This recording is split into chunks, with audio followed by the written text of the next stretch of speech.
प्राणनाथ प्यारे बोलिए श्री प्राणनाथ प्यारे की जय। बोलिए श्री सतगुरु महाराज की जय। आपके दिन आपकी सदा। प्रणाम जी सुंदर सार जी, बड़े महाराज जी श्री राम रतन दास जी परमहंस महाराज जी की अनुकंपा से, उनकी मेहर से हम नित्य प्रतिदिन उनके संग उनकी जीवन यात्रा में चल रहे हैं। और साथ साथ हर पड़ाव पर, हर ठहराव पर हम कुछ ना कुछ संदेश उनसे ग्रहण करते जा रहे हैं। तो आज की बीतक में हमें देखते हैं महाराज जी क्या देते हैं, क्या हमें समझाते हैं, और हम अपनी बैठक आरंभ करते हैं हमारी प्यारी सी के भाव से। नीरू अरोड़ा जी, आइए, आप आइए, अपने भाव से बैठक आरंभ। प्रणाम जी। प्रणाम जी सुंदर साथ जी, प्रणाम जी। जैसा कि हम अभी तक सुन ही रहे हैं महाराज श्री जी की, और हम देख रहे हैं महाराज श्री जी सतगुरु की खोज में कितनी कितनी कसनी से गुजर रहे हैं। तो उसी के ऊपर ही हमारी वाणी में महामती जी ने जो बोला है कि हमारे सतगुरु की खोज किस तरह से करनी चाहिए, वही चार चौपाइयां बस बोलने का प्रयास करती हूँ। बोलिए श्री प्राणनाथ प्यारे की जय। श्री सतगुरु महाराज की जय। खोज बड़ी संसार रे तुम, खोजो रे साधो। खोज बड़ी संसार रे तुम, खोजो रे साधो। खोजत खोजत सतगुरु पाइए। खोजत खोजत सतगुरु पाइए। सतगुरु संग करतार रे तुम, खोजो रे साधो।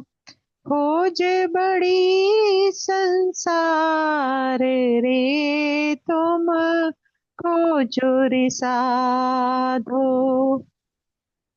भगत होते भगवान की, किव कर कहावे सिद्ध साध।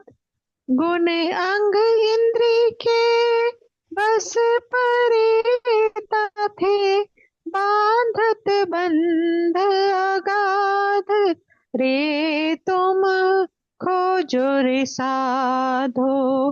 खोज बड़ी संसार रे तुम, खोजो रे साधो। गोविंद के गुण गाय के, तापर मांगत दान। गोविंद के गुण गाय के, तापर मांगत दान। धिक धिक पड़ाते मानवी जो, बेचत है भगवान रे तुम, खोजो रे साधो।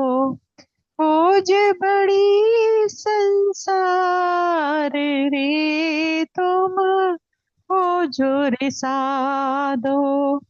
बैठत सतगुरु होय के, आस करे शिष्यन केरी। बैठत सतगुरु होय के, आस करे शिष्य केरी। सो डूबे आप शिष्यन सहित, जाए पड़े कूप अंधेरी रे तुम, खोजो रे साधो। खोज बड़ी संसार रे तुम, खोजो रे साधो। जो माहे निर्मल बाहिर, देवे ना देखाई वाको। पार ब्रह्म सो पहचान, जो माहे निर्मल बाहिर, देवे न दिखाई वाको। पार ब्रह्म सो पहचान, महामति कहे संगत करवाही, करवाही सो गोष्ठ ज्ञान। रे तुम खोजो रे साधो, खोज बड़ी संसार, रे तुम खोजो रे साधो। बोले श्री प्राणनाथ प्यारे की जय। प्रणाम सुंदर साथ जी, प्रणाम जी। प्रणाम जी, प्रणाम जी। बहुत ही सुंदर भाव। देखिए इसमें सदगुरु की पहचान भी बताई कि कौन सच्चा सदगुरु है। जो सच्चा सदगुरु होगा वो गहरा होगा, बाहर से आपको दिखाई नहीं देगा, कोई दिखावा नहीं करेगा, लेकिन अंदर उसको परब्रह्म की पूरी पहचान होगी। और कई ऐसे होंगे जो शिष्य बनाने के उसमें रहते हैं कि हम बस शिष्य बना ले और दिखावे में उसमें रहते हैं, तो वो कह रहे महामती जी कि वो खुद भी डूबते हैं और शिष्यों को लेकर भी डूबते हैं। तो आपको सदगुरु कैसा हो इसकी पहचान भी बता रहे हैं। और सबसे बड़ी संसार में खोज यदि कही है तो वो सदगुरु की खोज ही है। अब यहाँ भी देखिए कि महाराज जी शिव भगवान जी को भी अपना गुरु नहीं धारण कर रहे, कह रहे हैं कि नहीं, मुझे मतलब जो मुझे योग्य लगे मैं उसी को धारण करना चाहता हूँ। तो मुझे अभी तक जब वो दिव्य पुरुष पूछते हैं आप क्यों नहीं धारण किया गुरु अभी तक, तो उन्होंने यही बोला कि मुझे कोई दिखा ही नहीं अभी तक कोई योग्य। और लास्ट में तो अब प्राणांत करने जा रहे हैं, अपना देह ही खत्म करना चाह रहे हैं कि जहां दुनिया में लगता परमात्मा मिलेगा ही नहीं, होता ही नहीं, मुझे इतनी कसने के बाद भी उसका आभास तक नहीं हुआ, तो ऐसी दुनिया में रहने का क्या फायदा। तो कितनी खोज उन्होंने सदगुरु की है, और हमको कैसे हमारे परमहंस महाराज जी घर बैठे मिल गए। मैं तो बार बार यही बात का शुक्राना ही करती हूँ कि कैसे हमारे पिछले जन्म के कुछ बहुत अच्छे कोई कर्म रहे ही होंगे। उत्तम जीव तो हम हैं ही हैं निश्चित रूप से, तभी हमें प्राणनाथ जी की वाणी मिली है। और बस और उत्तम इसको यही करना है कि उन पर कुर्बान होना है, अपने बस अस्तित्व को खत्म करना है। आज भी मैं शेरपुर का लाइव प्रोग्राम देख रही थी तो पुजारी जी यही बोल रहे थे कि आप भंडारे पर क्या लेने आए हैं, जब आप घर से चले हैं तो आपके दिल में क्या भाव है, आपको सदगुरु उसी रूप में सब देंगे। तो उन्होंने बोला, अपने उन्होंने भी खुद को मिटाने की बात बोली कि जो खुद को मिटा लेगा ना वो उनको प्राप्त कर लेगा। उन्होंने बोला आप लोग यहाँ कहना मुझे नहीं चाहिए, लेकिन सुंदर साथ आते हैं, दो दो टाइम उनको कपड़ा भी बदलते हो और सब भी करते हो, लेकिन सेवा नहीं करते। और सेवा इसलिए नहीं करते कि हमारे कपड़े यहाँ गंदे हो जाएंगे अगर हम सेवा करेंगे। तो आप क्या लेने आए हो इस पर जरा विचार करो। तो सेवा पे उन्होंने जोर दिया। और भी मैंने परमहंस जितने भी स्थान उनके हैं तो वहां पर सेवा का बहुत फायदा बताया गया कि आप लेने क्या जाते हो अपने, हम गुणन इंद्रियों को विकार रहित ही करने जाते हैं, यही करने जाते हैं कि आप हमारे अंदर बैठा करिए, आप हमें निर्मल करिए।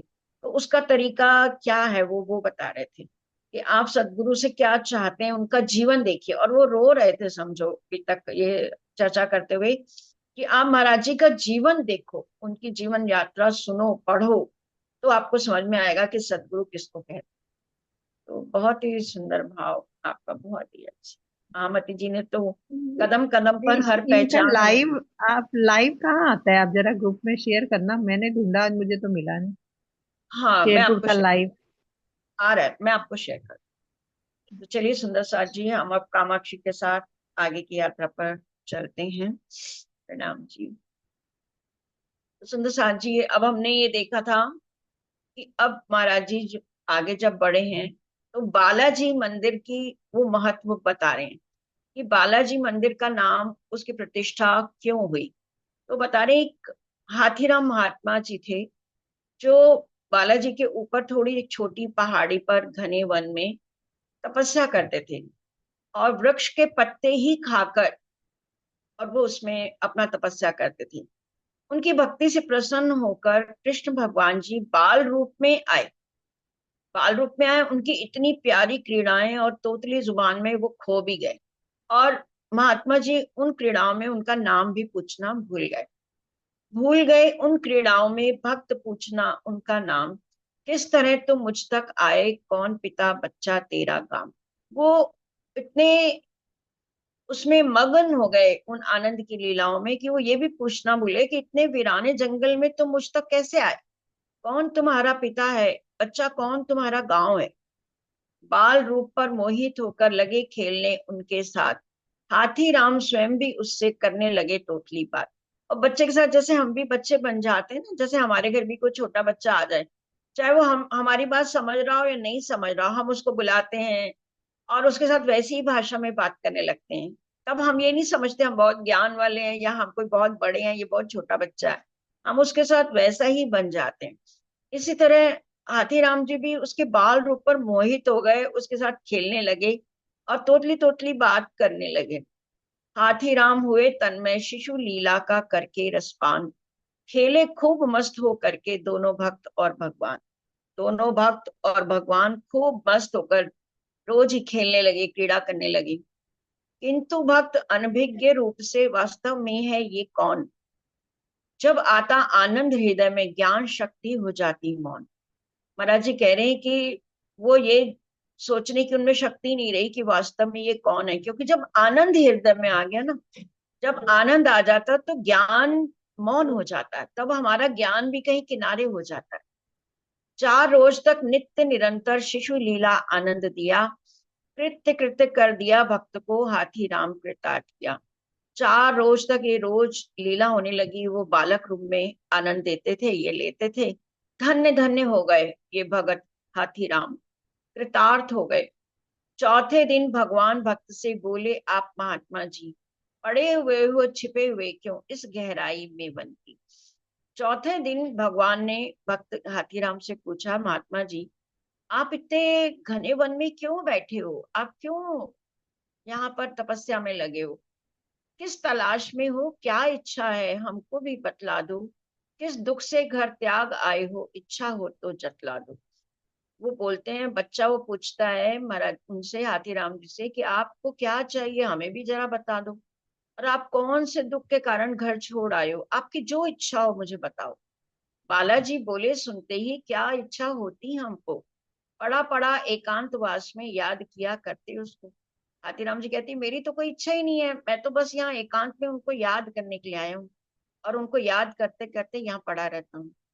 नित्य देखते रहते हैं छवि अलग पड़े निज प्यारे की, नंद नंदन आनंद कंद की, श्री ब्रज चंद दुलारे की। मैं तो रोज ही यहाँ पर अकेला पड़ा हुआ अपने निज प्यारे की, सुंदर नंद के नंदन की, जो आनंद का कंद है, आनंद का भंडार है, जो ब्रज का दुलारा है चांद, उसी की मैं तो छवि देखता रहता हूँ। अपने पास रहा करता है नंद नंदनी का छोरा, मस्त रहा करते उसकी, भला चाहते उससे क्या। वो कह रहे हैं, मेरे पास तो हमेशा ही नंद नंदनी का छोरा, उसका लड़का विराजमान रहता है, और मैं तो उसी में ही मस्त रहता हूँ, और मेरे को कोई भी चाहत नहीं। अगले दिन फिर बाल रूप ने बाबा से आ प्रश्न किया। क्रीड़ा व्यस्त काल में बाबा जी से फिर से यूं पूछ लिया। अब एक दिन बीता, दूसरे दिन वो बाल रूप में भगवान ने फिर से इनसे पूछा, पड़े हुए हो निर्जन वन में कारण नहीं बताते हो, गुप्त भेद इसमें है कोई जिसको आप छिपाते हो। वो बालक फिर पूछता है कि आप इस निर्जन वन में क्यों पड़े हो, जरूर कोई गुप्त भेद है, कोई ऐसी बात है जो आप मुझे बताना नहीं चाहते। सानुरोध आग्रह जब देखा बार बार उस बालक का, हाथी राम प्यार सा करके बोले, तू क्यों पूछ रहा, क्या दिलवा देगा हमको कुछ, पक्के गोदी उठा लिया। जब वो बार बार बच्चा पूछ रहा था तोतली तोतली भाषा में, तो हाथीराम जी दौड़ के और उसको गोदी में उठा लेते हैं और कहते हैं, तू ये बता, उसको बहुत प्यार करके कहते, तू मुझसे ही क्यों पूछ रहा है, तू मुझे क्या दिलवा देगा। हाथीराम सोच रहे हैं, छोटा नन्हा सा बच्चा है, मुझे क्या ही दिलवा सकता है, दिलवाना है तो दिलवा दे आज तृप्ति के राजा का। तो ऐसे ही कह देते हैं कि अगर तुझे लगता है कि तू कुछ दिलवा सकता है तो मुझे तू तृप्ति का पूरा राज्य दिलवा दे। पूछ पूछ नन्हे से मुंह को रोज थकाए लेता है, तो रोज मुझसे पूछता है नन्हे से मुख से, क्या चाहिए क्या चाहिए। अगर तू दिलवा सकता है तो मुझे तृप्ति का राज्य दिलवा दे।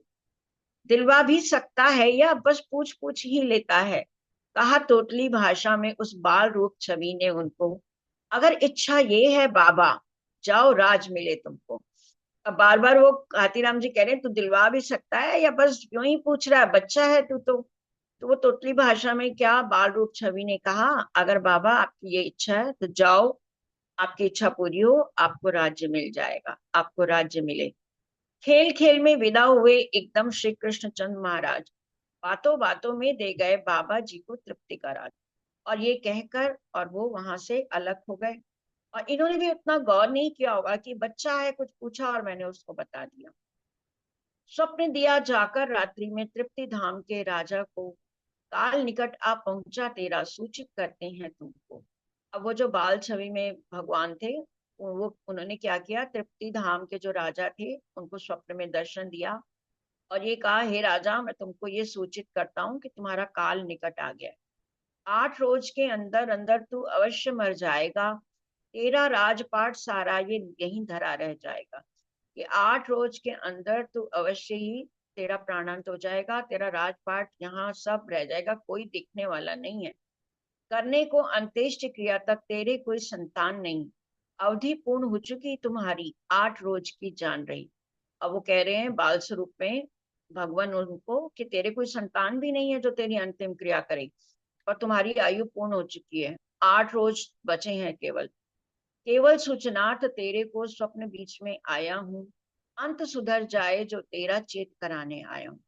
और मैं अंत समय में तेरे को केवल सूचना देने आया हूँ, तेरे को सावधान करने आया हूँ कि नाम के हाथी राम महात्मा ऊपर इसी टेकरी पर राजपाट अपना ये सारा सौंप दो उसको जाकर। कहते हैं भगवान की वो देखो, यहाँ इसी छोटी पहाड़ी पर एक हाथीराम महात्मा रहते हैं और तुम अपना सारा राजपाट उसको सौंपाओ। धर्माचारी होने से वो राज चलाएंगे अच्छा, रहा कर्म तेरे उनके ही हाथों हो यह है अच्छा। तो कह रहे हैं एक तो वो धर्मचारी हैं, तपस्वी हैं, तो वो उनमें कोई स्वार्थ नहीं होगा, तो तुम्हारा राज्य भी वो अच्छा सा चला देंगे और तुम्हारा अंतिम संस्कार भी वो कर देंगे। यदि सुधारना चाहते निज को सौंप राज अपने हाथों, वरना बहुत पछताएगा तो समय मिले बीतेगा बातों बात। कह रहे हैं यदि तुम अपना अपना अहलोक परलोक सुधारना चाहते हो तो तुम ये काम करो कि अपना राज्य उनको दे दो। राजा की खुल गई फट से और नींद से जाग गया, लगा सोचने निज भविष्य को, यह क्या अपने साथ हुआ। ऐसी नींद आई राजा को, जब स्वप्न आया तो एकदम से उसकी नींद खुल गई और वो सोचने लगा कि ये मेरे साथ क्या हुआ, ये मुझे भविष्य का सपना कैसे आया। निश्चय किया यही उत्तम में जो कुछ देखा सपने में, जिसने हमको चेत किया है उसे प्रेम है अपने में। फिर वो सोचते हैं कि निश्चय जिसने हमको ये स्वप्न में दर्शन देके कहा है वो मेरा शुभ चिंतक है, वो उसको प्रेम है मुझसे, तभी उसने मुझे आने वाले समय की भविष्यवाणी करी है।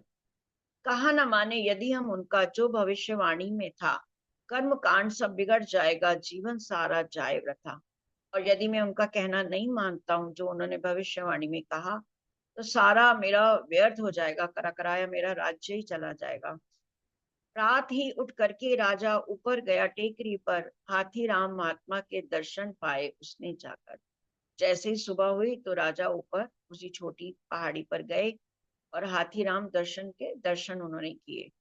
तत्पश्चात महात्मा जी का राजा ने पूछा शुभ नाम, उत्तर दिया महात्मा ने, मुझको कहते हैं हाथी राम। राजा ने उनसे पूछा उनका परिचय कि आपका शुभ नाम क्या है। तो महात्मा ने उत्तर दिया कि मुझे हाथीराम कहते हैं। हाथीराम आप हो भी या केवल बस नाम ही नाम। अब राजा ने एक थोड़ा सा व्यंग कर दिया उन पर कि आप हाथीराम उनका नाम, तो क्या आप केवल नाम के ही हाथी हैं या आप वास्तव में भी हाथी जैसे गुण हैं आपके अंदर। रुक ना पाए थे कहकर राजा उत्तर दिया, नहीं है अभी, जब हाथी बनकर दिखलाओ हमको विश्वास तभी। अब राजा ने ये और कह दिया, अभी हाथीराम कुछ उत्तर दे ही नहीं पाए और इन्होंने और कह दिया कि पहले आप हाथी बनकर दिखलाओ, तब मुझे विश्वास होगा कि आप हाथीराम। ऐसा कर दिखलाएंगे यदि एक बात मंजूर करो, लीद उठानी पड़े हमारी तुमको खुद स्वीकार करो। अब हाथीराम महात्मा जी ने एक शर्त कह दिया कि ठीक है मैं तुम्हें हाथी बन के दिखाऊंगा, लेकिन तुम भी एक बात मंजूर करो कि आपको मेरी लीद उठानी पड़ेगी, पहले इस बात को स्वीकार करो, तुम्हें खुद उठानी पड़ेगी। राजा ने यह शर्त महात्मा की स्वीकारी खुश होकर। अब राजा ने खुशी खुशी स्वीकार ली कि हाथी ये बने तो कम से कम इंसान से देखता हूँ हाथी कैसे बनते हैं। उन्होंने ये चैलेंज स्वीकार कर लिया। लीद उठावे अपने हाथों, दर्शन दो हाथी बनकर। उन्होंने कहा ठीक है, आप हाथी बनकर दर्शन दो, मैं आपकी लीद उठाऊंगा, अभी क्या भी हाथों से उठाऊंगा। हाथी राम महात्मा बोले तो फिर प्रातः आ जाना, लीद उठाने के साधन का इंतजाम करते लाना। इतना सुन प्रणाम कर उनको राजा ने प्रस्थान किया। प्रातः फिर दर्शन करने को उस स्वरूप के पहुंच गया। महात्मा जी बोले ठीक है, अगर आपको मंजूर है तो आप कल सुबह आना, और फिर आके आपको पूरा दर्शन होगा, और लीद उठाने का इंतजाम करके आना, कोई साधन करके आना। प्रातः फिर दर्शन करने को उस स्वरूप के पहुंच गया। जिधर दृष्टि पहुंची राजा की, मीलों लीद पड़ी पाई। राजा डरा, लीद जब देखी बुद्धि उसकी चकराई। जब राजा उस स्थान पर अगले दिन पहुंचे तो मीलों मील सब लीद पड़ी हुई थी। अब राजा तो चक्कर आ गए उसकी उसकी बुद्धि की, ये मैंने क्या मांग लिया इन महात्मा से। और डर गए राजा। एक वर्ष तक भी इतनी को तू तो उठा ना पाएगा, अगले दिन फिर इतनी ही हो जावे, तू मर जाएगा। अब राजा ने सोचा कि अगर मैं एक साल भी लगा दूं इसको उठाने में तो मैं उठा नहीं सकता, और ये तो एक दिन की है, और फिर अगले दिन तो फिर उतनी हो जानी। हार हुई अपने वचनों में, जीते आप महात्मा जी, चरण ग्रहे लज्जित हो उनके, शरणागत हुए जाते। अब उनको समझ में आई ये बहुत ऊंचे महात्मा है, और मुझे इनको ऐसे चैलेंज करके इनके व्यक्तित्व को पहचानने की भूल नहीं करनी चाहिए थी। तो बड़े लज्जित होकर उनके चरणों में झुके और उनकी शरण में आए। रज को उठा तभी आश्रम की राज तिलक कर दिया स्वयं, और आश्रम की धूल को उठाकर वहीं पर उनका राज तिलक कर दिया राजा ने। और क्या कहा, राजा तृप्ति के तुम अब से नहीं रहे हैं, अब से हम, कि आज से तृप्ति के राजा आप हैं, आज से मैं राजा नहीं हूँ। वो समस्त वैभव अधिकारी स्वयं सौंपता हूं मैं आज, आप पूरा वैभव पूरा राज्य का अधिकार मैं खुद आपको सौंपता हूँ। स्वामी सभी प्रजा के, आज तृप्ति को समझो अपना राज। मैं हूं सिर्फ 4-6 दिन का, कुछ घड़ियां बाकी हैं शेष, इसी वास्ते सौंप रहा हूं हाथ आपके सभी प्रदेश। और राजा ने कह दिया कि अब तृप्ति को अपना राजा मिल गया, आप तृप्ति को पूरा अपना वैभव पूरी संपत्ति अपना राज्य समझो। मैं तो केवल 4-6 दिन का हूँ, कुछ घड़ियां ही मेरी बाकी हैं, इसीलिए मैं आपको पूरा प्रदेश अपना सौंप रहा हूँ। अब उत्तरदायित्व आप ही पर है इसका सब महाराज, हम तो उऋण हुए, अब इससे सौंप दिया सब तुमको आज। और कह दिए कि मैंने पूरा उत्तरदायित्व आप पर डाल दिया, और मैं अपने ऋण से उऋण हुआ, अब आप इसको संभालिए। हाथीराम महात्मा को जब वैभव राज हुआ उपलब्ध, बाल रूप एकदम याद आया, मन के कान तोतले शब्द। जैसे ही महात्मा जी को राज्य मिला ना, तो उनको वो बाल रूप वाले छवि की याद आई, और वो मन में उनके तोतले शब्द उनको याद आई, जब कहा था कि जाओ तुम्हें राज्य मिल जाएगा। खेल खेल में राज मांगकर मैंने क्या अपराध किया। अब उनको ये समझ में आया, मैं संत होकर भी और मैंने राज्य उनसे मांग लिया, मैंने अपनी आत्मा का कल्याण नहीं मांगा, और मुझसे बहुत बड़ा अपराध हो गया।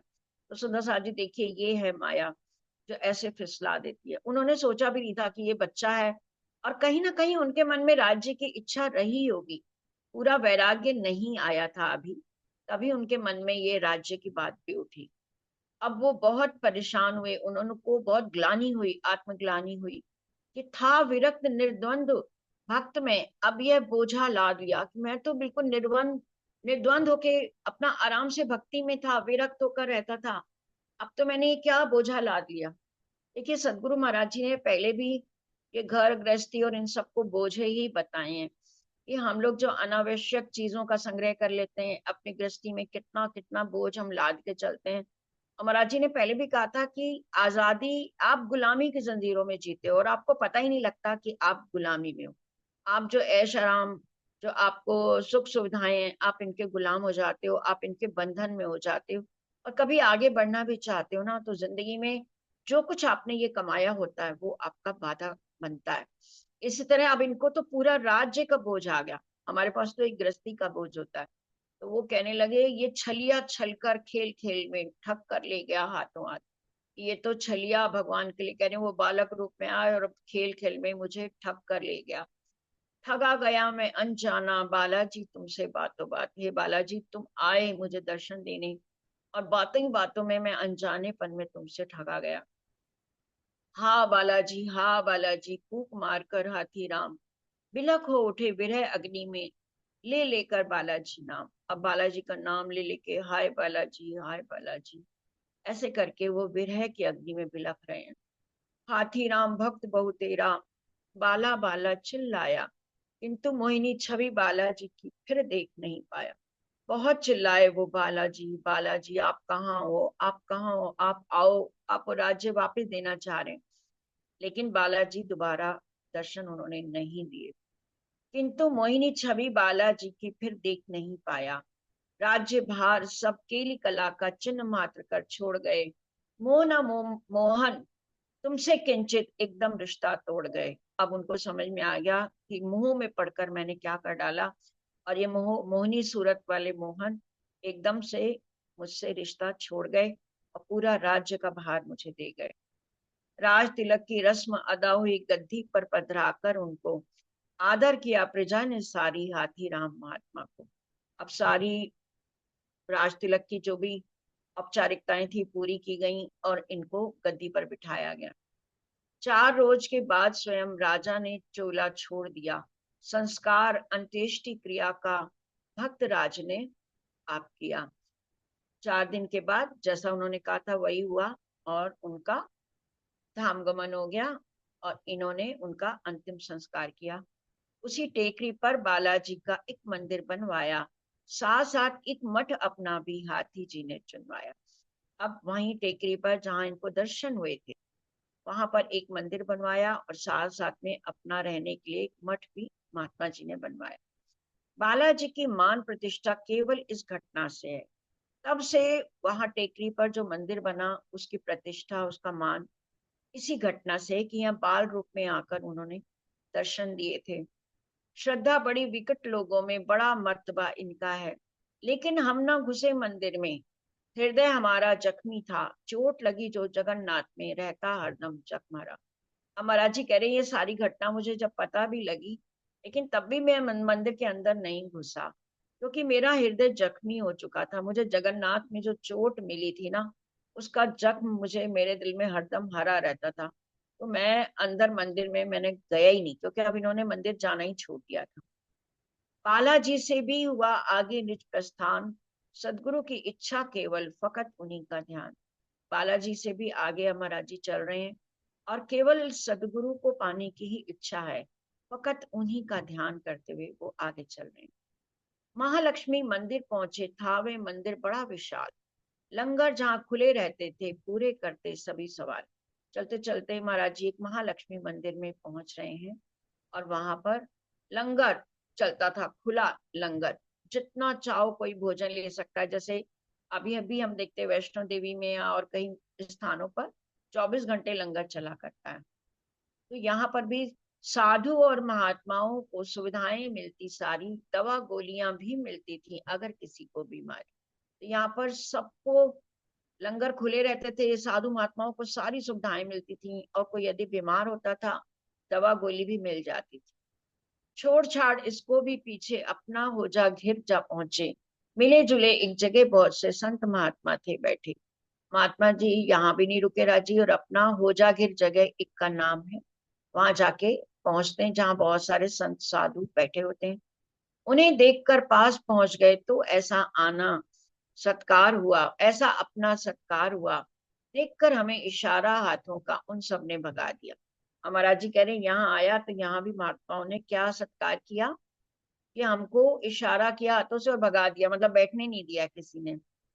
हाथों से संकेत मिले एकदम से कितने ही हमको, हाँ मतलब स्पष्ट सभी चिल्लाए हमको हरने को। हाथों के संकेत से महाराज जी समझ गए कि ये हमको यहाँ स्वीकार नहीं कर रहे, और हमको वहां भगाने के लिए सब चिल्लाने लगे। एक साथ आदर इतनों से पाया तो स्वीकार किया, ऐसे भाव देखकर उनके मैं हर करके बैठ गया। महाराज जी कह रहे हैं कि ऐसा इतना आदर मुझे जो पाया, और मैं उसी को लेकर और एक किनारे में बैठ गया। थोड़ी देर बाद एक साधु खड़ा हुआ आकर के आगे, ऐसी दशा देख करके अपनी फटकार हमको आगे। महाराज जी कह रहे हैं कि थोड़ी देर मैं बैठा रहा तो एक साधु आए और मुझे आकर फटकार लगाने लगे। शर्म नहीं आती क्या तुमको, इस प्रकार नंगे फिरते घर से निकल पड़े साधु बन, डूब कहीं क्यों नहीं मरते। उस साधु ने क्या देखा, महाराज जी के तन पे वस्त्र नहीं है, तो कहने लगे तुम्हें शर्म नहीं आती, तुम ऐसे घूम रहे हो, तुम साधु बन के निकले हो तो तुम ऐसे क्यों रह रहे हो। इतने सेठ पड़े हैं जिनकी गिनती तक ना हो पाती, तुमसे एक लंगोटी उनसे जाकर मांगी नहीं जाती। वो कह रहे हैं इतने सेठ यहाँ पर हैं, तुम क्या किसी से एक लंगोटी भी नहीं मांग सकते। हमें डांट फटकार लगाते चले गए बड़बड़ करते, एक शब्द भी उनके आगे अपने राम नहीं बोले। वो साधु महात्मा ऐसे महाराज जी को डांट फटकार लगा के आगे चले गए बड़बड़ करते हुए। महाराज जी कह रहे मैं एक शब्द भी उनके आगे नहीं बोला, पर मन ही मन लगा बोलने, जिसकी खातिर घूम रहा आंखों वाला है वह तो उसको नहीं दिखता होगा। महाराज जी कह रहे लेकिन मन ही मन मैंने ये विचार किया कि मैं जिसकी खोज में हूँ, मैं जिस परमात्मा के खातिर भटक रहा हूँ, जिसकी खातिर मेरा ये हाल हुआ है, क्योंकि मांगते वो किसी से थे ही नहीं कुछ भी, तो वो भी तो आंखों वाला है ना, क्या उसको नहीं दिखता मेरा हाल क्या है। उसकी ऐसी ही इच्छा जो घुमा रहा है हमको यूं, उसकी इच्छा है जो हमको ऐसे घुमा रहा है। स्वयं न दे जब तक नहीं पहने, किसी से जाकर मांगे क्यों। महाराज जी की यही थी कि मैं किसी से मांगूंगा नहीं, परमात्मा को भी तो दिखाई दे रहा है ना, मैं जिसके लिए घूम रहा हूँ उसको भी तो पता है मैं इस हाल में हूँ, तो जब तक कोई मुझे स्वयं से नहीं देगा मैं उसको मांगूंगा नहीं। उचित यही समझा अपने में, और जगह बैठे जाकर, जब दिखेंगे नहीं किसी को कहे कौन किसको आकर। महाराज जी कह रहे हैं कि मैं कहीं और छिप के ही बैठ जाता हूँ, ऐसी जगह पर बैठूं जहां मैं किसी को दिखाई ना दूं, क्योंकि कहीं दिखाई नहीं दूंगा तब मेरे से कोई कुछ नहीं कहेगा, लेकिन मैं मांगूंगा नहीं। चले गए बाजार, खंडर सा पड़ा हुआ था एक स्थान, दरवाजा दरवाजा कुछ नहीं, मंदिर हो जैसे ही हनुमान। महाराज जी कह रहे हैं एक मैं बाजार की तरफ गया तो एक खंडर सी एक मंदिर था, खंडर वीरान था, उसका दरवाजा वगैरह कुछ भी नहीं था, ऐसे लग रहा है कोई एक हनुमान जी का मंदिर रहा होगा। जची मूर्ति भी स्थापित, उसमें मूर्ति भी स्थापित थी, जैसे वीराने में मोर, ऐसी उन्होंने उपमा दी है कि मूर्ति ऐसी थी जैसे वीराने में कोई मोर हो। अस्त व्यस्त और जीर्ण शीर्ण सा नजर पड़ा हमको चंगोर, और चारों ओर जीर्ण शीर्ण हालत में टूटा फूटा अस्त व्यस्त वह मंदिर था। कमर लगा जा बैठे हम भी उस उल्लूक सी शाला में, भांप लिया लेकिन अपने को एक दुकान के लाला ने। अब महाराज जी कह रहे मैं उस उल्लूक सी शाला में यानी वहां निर्जन जगह पर कमर लगा के बैठ गया, लेकिन वहां भी मेरे को एक दुकान के लाला ने देख लिया और भांप लिया। थोड़ी देर बाद लाला जी बोले आकर हमसे, क्यों जी तुम यूं क्यों बैठे हो, चलो उठो भागो यहाँ से। थोड़ी देर बाद लाला जी आते हैं और बोलते हैं कि अरे तुम यहाँ क्यों बैठे हो, चलो उठो भागो यहाँ से, ठहरो कहीं और जा करके जहाँ तुम्हारा हो स्थान। भाई हमारी जगह कहाँ है, अपनी जान ना पहचान। और वो दुकान वाला लाला कहने लगा कि जाओ जहां तुम्हारी जगह हो तुम वहां जाकर बैठो। अब महाराज जी कह रहे मेरी कोई जगह नहीं है, मेरी तो किसी से जान पहचान भी नहीं है। कहाँ चले जाएं लाला जी, किसके द्वारे पड़े जाकर। मैं कहाँ चला जाऊं लाला जी, मैं किसके द्वार जाऊं, मैं किसी को नहीं जानता। अपना कोई नहीं है बाबा जी, कृपा करो हमारे पर। और कहने लगे कि बाबा जी मेरे पे कृपा करो, मेरा यहाँ कोई भी नहीं है। अब देखिए सुंदर साहब जी कितने कैसे कठिन भी, इसको कठिन से कठिन स्थिति महाराज जी की है। भाई हमारी जगह कहाँ है, अपनी जान ना पहचान, अपना कोई नहीं है बाबा जी, कृपा करो हमारे पर। तब तो कृपा करी लाला ने, चले गए बड़बड़ करते, किंतु एक घंटे के पीछे लाला जी फिर आदम। तो महाराज जी ने कहा मेरा कोई नहीं यहाँ पर है, तो वो चले गए, लेकिन एक घंटे बाद वो फिर से आदम के लगे भगाने, फिर आ करके गए नहीं क्या अभी कहीं, यह तुम जैसों के पढ़ने का, भाग जाओ स्थान नहीं। एक घंटे बाद वो फिर आ गए कि अरे तुम गए नहीं अभी यहाँ से, कि तुम्हारे जैसे लोगों की जगह नहीं। एक्चुअली महाराज जी के तन पे कोई वस्त्र नहीं है, तो उनको देखकर कोई उनको ऐसा ही समझ रहा है कि कोई अरे गहरे ऐसे ही व्यक्ति हैं जो बैठे हैं, घर छोड़कर आ गए हैं या ऐसा है। उनके अंदर की जो अवस्था है उसको कोई नहीं पहचान रहा। जगह ठहरने की नहीं, ये कहीं जाओ मांगो खाओ, रात काट लेने दो हमको लाला तुम मत घबराओ। अब बार बार जब वो हटा रहे हैं तो महाराज जी ये कह रहे हैं कि मैं चला जाऊंगा, बस रात आप मुझको यहाँ पर काट लेने दो, लाला तुम घबराओ नहीं। कुछ लेते तो नहीं आपसे, हमें तंग फिर क्यों करते, कहाँ चले जाएं अब बोलो, सोचो जरा कृपा करके। करे मैं आपसे कोई मांग तो रहा नहीं, फिर आप मुझे तंग क्यों कर रहे हैं, मैं कहाँ चला जाऊं। लाला बुड़क बुड़क सी करते चले गए ऐंठे ऐंठे, धौस धांस देकर भगने की फिर दुकान पर जा बैठे। अब वो बुड़क बुड़क बुड़बुड़ाते हुए ऐंठे ऐंठे से चले गए और फिर धौंस देकर कि फिर आके भगाऊंगा, अपनी दुकान पर जाकर बैठ गए। जब बाजार बंद होने का वक्त हुआ लाला आया, कुछ परिवर्तन सा था अब के, वो जा करके दर्शाया। जैसे ही बाजार बंद होने का समय आया, पूरा दिन निकल गया, सुनसा जी रात हुई, उस वक्त लाला आता है तो अब उसमें परिवर्तन था। महाराज जी कह रहे हैं अब आके वो बिल्कुल परिवर्तित हो चुका था। बालाजी दुकान में आओ यहीं ठहर जाना अब आप, जाना नहीं कहीं, अब मना कर दिया हमने, जाना नहीं नहीं अब हमको मना कर दिया हमने साहब। वो लाला कहने लगे अरे बाबा जी आ जाओ, अब दुकान बंद हो रही है, आप यहीं ठहर जाओ। महाराज जी कह रहे नहीं मुझे अब कहीं नहीं जाना, मुझे बस यहीं बैठे रहने को।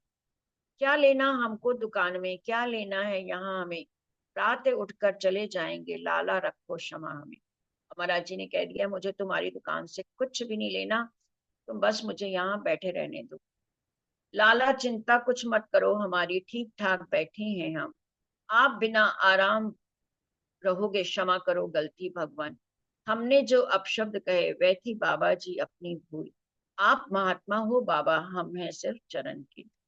अब यहाँ पर लाला जी उनसे क्षमा मांगते हैं कि नहीं आप मेरी दुकान पर आओ, आप आराम से रहो, मुझे क्षमा कर दो, आप महात्मा हैं, आप भगवान हैं, मैं अपनी भूल मानता हूँ, मैं तो आपके चरण की धूली भी नहीं हूँ, क्षमा करो महाराज, गलती हमारी थी और अब आप हमारी दुकान में ही रहना। तो सुंदर साथ जी आज इतना ही स्वीकार करिए, समय इजाजत नहीं देता, आगे की यात्रा कल हम महाराज जी के संग चलेंगे। तो महाराज जी का जीवन कितना कठोर, कितना तपस्या के साथ, बोलने में भी ऐसे रोंगटे से खड़े हो जाते हैं जैसे, कितना कसनी करी उन्होंने, और हम कितना आराम से उनको लेकर भी, सबको प्राप्त करके भी, और वो चोट नहीं आ रही हृदय में जो लगनी चाहिए। चलिए जब समय आएगा महाराज जी उसको भी करेंगे। बोलिए श्री प्राणनाथ प्यारी की जय, श्री सतगुरु महाराज।